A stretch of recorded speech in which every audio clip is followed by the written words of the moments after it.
Welcome to another session of Learner's Mindset Discussion. I'm Dwayne Hrapnick, and my colleague is Dr. Talissa Thibodeau. Talissa and I are going to be exploring a topic that continually comes up, and this is taking an idea to an illogical extreme or the logical extreme, whatever way you want to put it. And the reason I say illogical is that whenever we're talking to people about perhaps a blended learning initiative, e-portfolios, or establishing an authentic learning opportunities for our learners through some form of project-based learning, there's a tendency for people to react and say, well, does that mean you just stop doing everything else? And that isn't the case.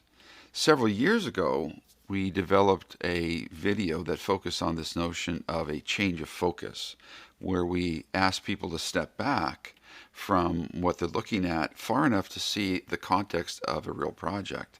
And when you Mhm. look at an authentic project, you will still have the curriculum, you will still have the processes, you'll still have the skills, but all those abilities that we want people to develop will be developed within the context of an authentic project. Mhm. And here we are several years later talking about this again. Mhm. Why? Why is it? Is it the case that people just don't learn, or is there this natural tendency for people to go to an illogical extreme?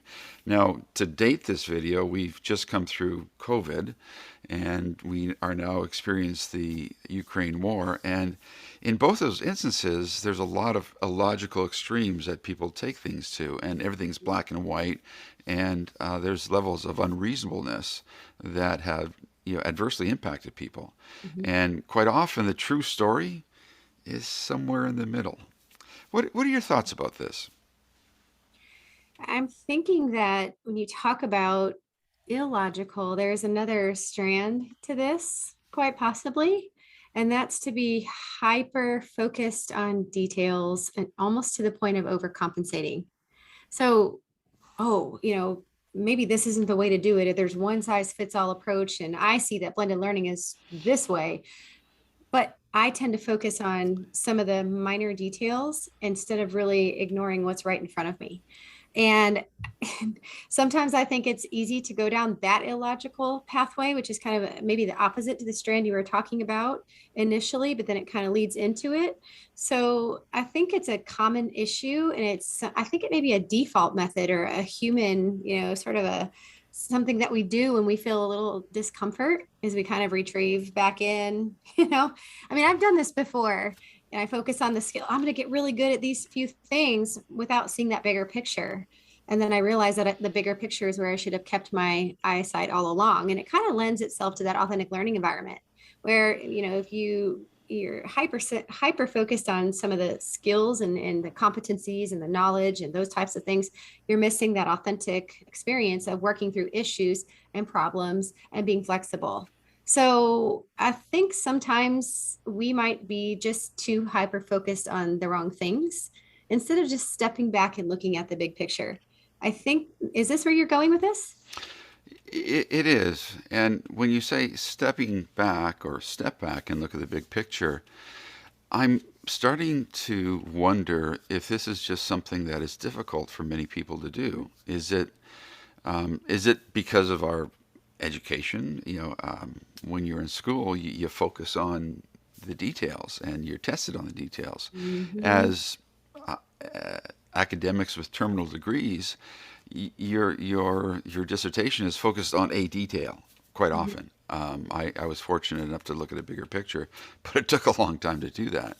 So this tendency to look at the details and get caught up in the trees for the forest, so to speak, if I can use a cliche, um, it's ever present. Mm-hmm. But how do we help people shift that focus? Like we've been talking about this for several years, and I'm going to be meeting with a new group of students tonight. They're starting the ADL program afresh, and they're excited, and I have to help them change their focus a little bit in one sense, or help them to actually step back to take it all in. Mm-hmm. Why is this so hard? Well, I'm thinking of an example of one of my Texas Academy high school students brought to me before spring break as you were speaking. And it was, oh, this class is so hard. This US history class is just so difficult. This professor wants me to know every single detail in every single article. How can I possibly know what's in every single one? I didn't memorize this stuff, and there's lots of articles.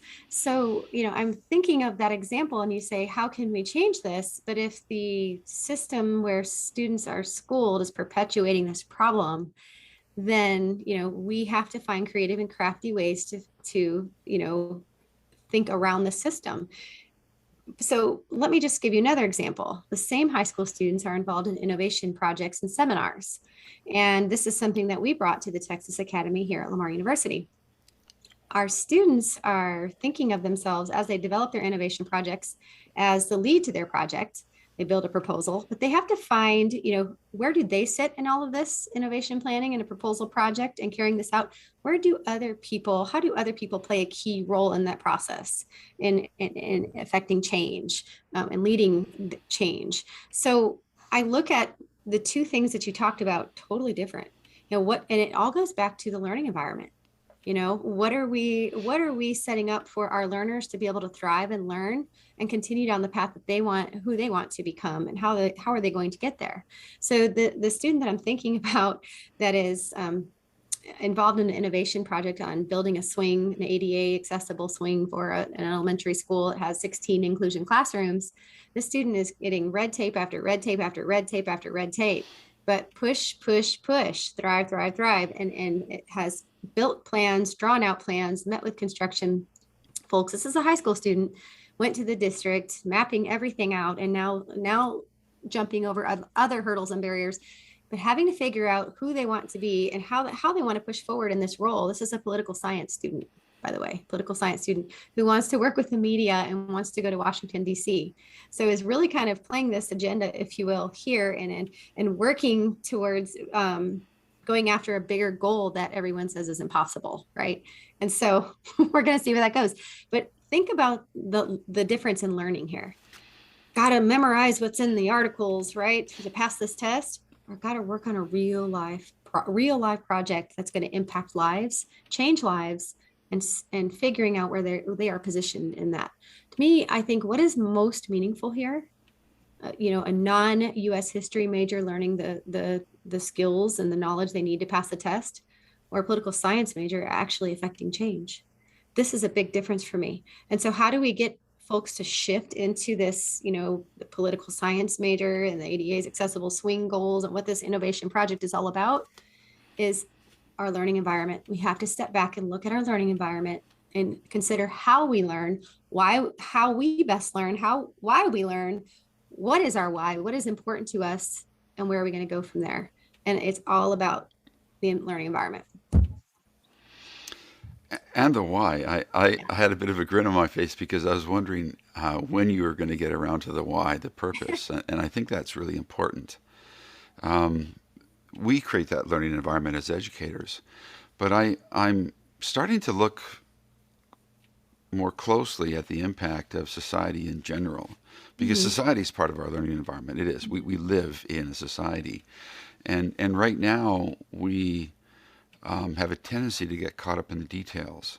And the why, the purpose can drive us, that big broad picture can drive us. But I'm wondering, do most people have the tenacity and the persistence to do these things that can take a long time? You mentioned this young man, or I don't know if it's this young student, young man or young woman. They are running into red tape after red tape after red tape, but they're persistent. They're keeping on going. They're solving problems. And as soon as you said that, I thought about a recent conversation that I had with my wife, where she was talking to a friend of ours from when we lived in another town, and this friend was driving across this major freeway, and on the right-hand side was this dirt jump park that took almost 3.5, 4 years to build. But my boys started that. They started that, and we got it started, but it never was finished until we had moved away and then came back. And so sometimes you can start something, set the wheels in motion, but you're not even there to see the completion. But then everybody else is reaping the benefits, right? And so whenever they go to that town, they'll ride that dirt jump park that they were instrumental in getting established. So, I think we're asking people not just to look at the bigger picture, but maybe it's more of a long-term picture. Is that part of it as well? Looking beyond the end of our nose, looking beyond the end of the course, beyond the end of the term. You know, there's a lot of factors, and the reason that I'm exploring this with you is that whenever I meet new people, meet new students, or I'm always interacting with new people, I'm always looking for opportunities to encourage and support and help people to grow. And Mhm. I'm just noticing a lack of willingness to go in that direction. So the authentic learning environment, we help motivate through purpose, but how do we how do we get people to just begin the process sometimes? That's something that I'm really starting to see become a little bit more difficult, and I'm not sure why. What are your thoughts on that? I think it goes back to discomfort. I mean, I'm a product of public school system, and I recall when I first took a job as an assistant professor here at Lamar, I felt I needed to be told exactly what and how to do initially, everything, because I was uncomfortable. I didn't know the job, I didn't know the role, I didn't know the students. This was a completely new experience for me, but I had to learn to trust the process. I had to learn to be able to grow, to see that in order for me to grow, I had to step outside of my own comfort zone. And that required me to step in places that, I felt, oh, there's a landmine under there, but was I willing to step? Yes. And that's how I learned failing forward. That's how I was able to, learn more. And this is what I surmise I learned more from the mistakes and the failures than I do from doing everything right, doing things successfully. I'm a person though that has a learner's mindset. I listen to critique, whether it's good or not good, and what part of that can I use to become better at what I do. And if you're not in that headspace, this is just telling the masses, if you're not in that headspace to be able to, walk through and affect change, even though it causes discomfort, you're going to stay right where you are. If you come into a master's program or an honors program and you want to grow, you have to step outside of yourself. You have to get beyond yourself, get out of your headspace, right? Get out of there and see things from someone else's perspective. See what could change, see what could be. If you don't, I always say to my staff, what happens here is a result of what we do and what we don't do, right? So am I going to sit there in that don't do space and just hide out and wait for somebody to tell me? No, I wouldn't be in this role. So I go after things. I chase things down, and sometimes things don't always work. Sometimes I trip and fall. I hear some, discerning or discomforting news this morning. I already have this morning thinking about that today, thinking, okay, we've got to do something about this, And so my mind doesn't just stay complacent in one space. And I think this is what we need to model and show people, that it's okay to fall and fumble. It's okay to fail forward. It's okay to, you're affecting change. You're moving in that direction when people around you are going, whoa, whoa, whoa. You're starting to bump into their little bubble. What's she doing? And so then they start to see you in that way and want a piece of that, want to know how to do that for themselves. But again, you have to lead and model and not just wait for someone to tell you what and how to do things. I really appreciate that, and I thank you for the encouragement. And I'm getting the sense that maybe through this discussion, I'm modeling some of my discomfort, right? I've got a new batch of students, right? Bright, shiny new students, and I'm excited, and I want to help them get started, and I want to encourage them, and I have to remind them that it's going to be challenging and difficult, and that discomfort they're feeling, guess what? That's learning, but you'll get used to it. So all the things that we've been talking about, but maybe this is one other thing I need to talk to them about and help them reinforce, is that they have to find somebody or a group of people that they can talk to. Because right now, I'm asking questions. I'm saying, is this really working? I'm analyzing everything I'm doing. Mhm. And it isn't because I'm necessarily doubting myself. I'm always questioning, looking for a better way. That Mhm. isn't necessarily self-doubt. Mhm. But you have to be careful, because you can sort of move over that threshold into self-doubt, and then you can even, I think, start to get discouraged, in Mhm. the sense that I've been doing this for so long and it just doesn't seem to work.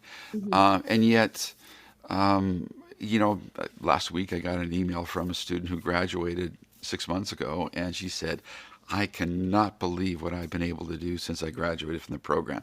I did this, I did this, I did this, I did this. And so, you know, unfortunately, I don't get as many of those as I get, the challenges. And so finding that balance. And so perhaps what I'm modeling here is even a delusional optimist like me has to talk to other people, has to really reason through these ideas. Mhm. I've been struggling with this for a long time, the whole change of focus, because I want to help people to see that if you can shift your focus, if you can change your thinking about learning, if you can Mhm. change your approach to learning, and Mhm. if you can recognize how important the learning environment is and make change that learning environment, you too can move into that learner's mindset. And that learner's mindset, which is already there, it Mhm. might be a little bit quenched, but it's already there because it's that intrinsic capacity that we have to explore Mhm. and ask questions.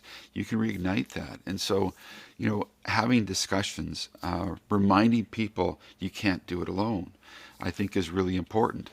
And Mhm. and so in this conversation, you are encouraging me to keep on doing what I'm doing. you know, stick it out for another decade, right? Is that what you're saying? Of you know, course. but I've been doing this for 3 decades or more. Like, is it going to take longer? But then again, listen, I think we're in good company. I think of Jean Piaget, who spent his lifetime working at studying learning with students. And he too lamented, thinking back to the first time he read Dewey's work. And I think, he read Dewey's work, and 50 years later, Piaget was saying, we're no further ahead. Well, actually, I think he was.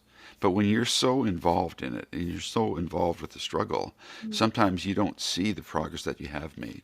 Mhm. You don't. And sometimes talking to somebody else, like Yeah. a friend, a good friend, and a good colleague, can help remind you of all the amazing work that has happened, and that we could be on the precipice of a really significant breakthrough or change, or just keep on plugging along because we are changing the world one learner at a time.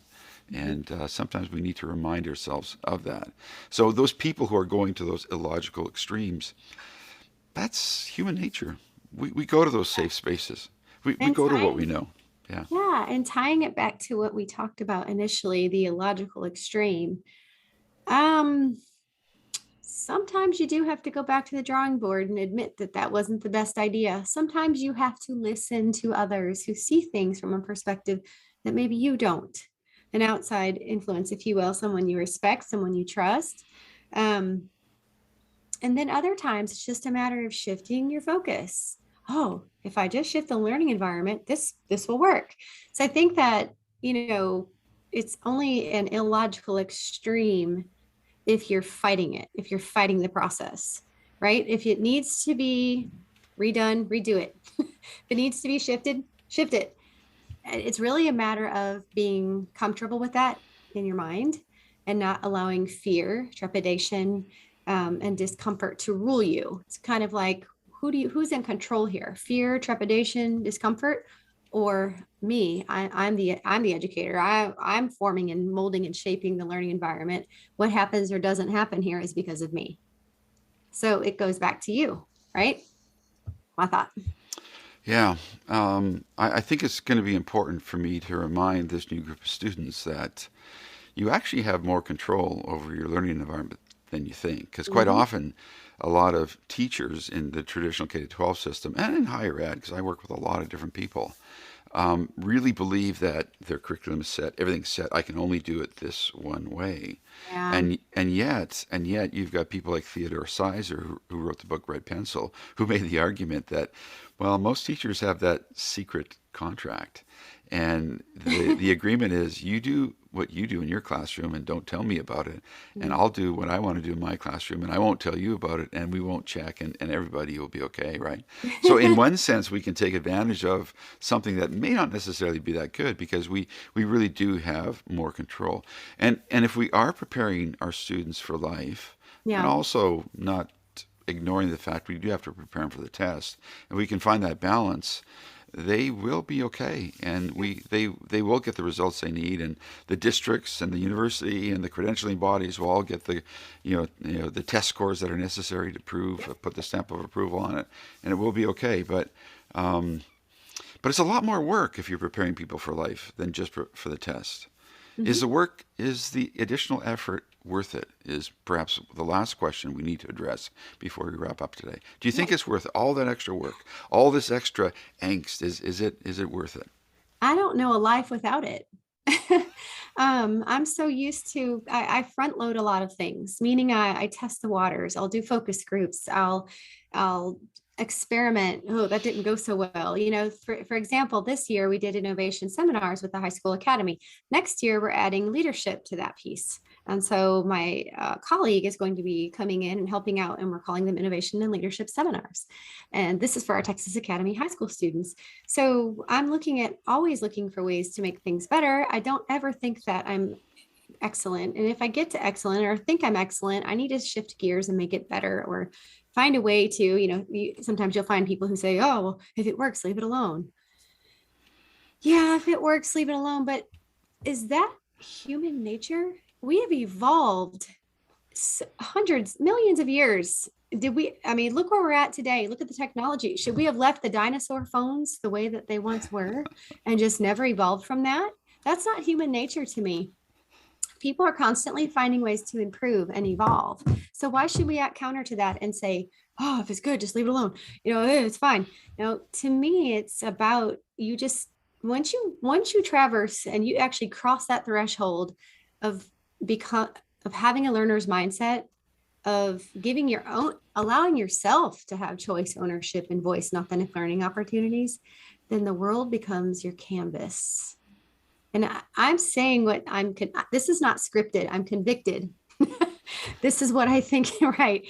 And now I just don't know how to see another way. And it's like, if I were to go back 6 years ago, I would be pointing a finger at myself going, oh, you've got some lessons to be learned. Fast forward 5, 6 years, and I'm sure 5 more years down the line, I'm going to be looking at myself, pointing that finger again. But that's because I never stopped learning. That's because I'm a learner all the time. That's what it comes down to. I'm not a teacher. I'm not an educator. I'm a learner. A professional learner who wants to share her passion for learning with everyone around her, right? That notion of changing the world one learner at a time, and sharing the passion. I think this is a good point to stop at, and I think I'm going to wrap up with the notion that you said something that we didn't script this, and actually we often do have a bit of an outline or talk about what we're gonna do, but this is a very personal subject for both of us, and we are just going with it, Mhm. and it's easy to talk about. And I just want to end on this positive note that the world is an amazing place, and it's never been a better time to be a learner. It really Mhm. has never been. Despite all the challenges that are out there, we're not ignoring the challenges. There's a lot of challenges right now. But then again, there always has been, and there'll be more. Yep. And I think by adopting that learner's mindset, and by having a good friend to wrestle with these ideas, you can come out of your questioning in a more positive way and get ready for the next decade of struggling with helping to change the world one learner at a time. Get ready Thanks. for the next decade. The next decade, yes. Thanks again.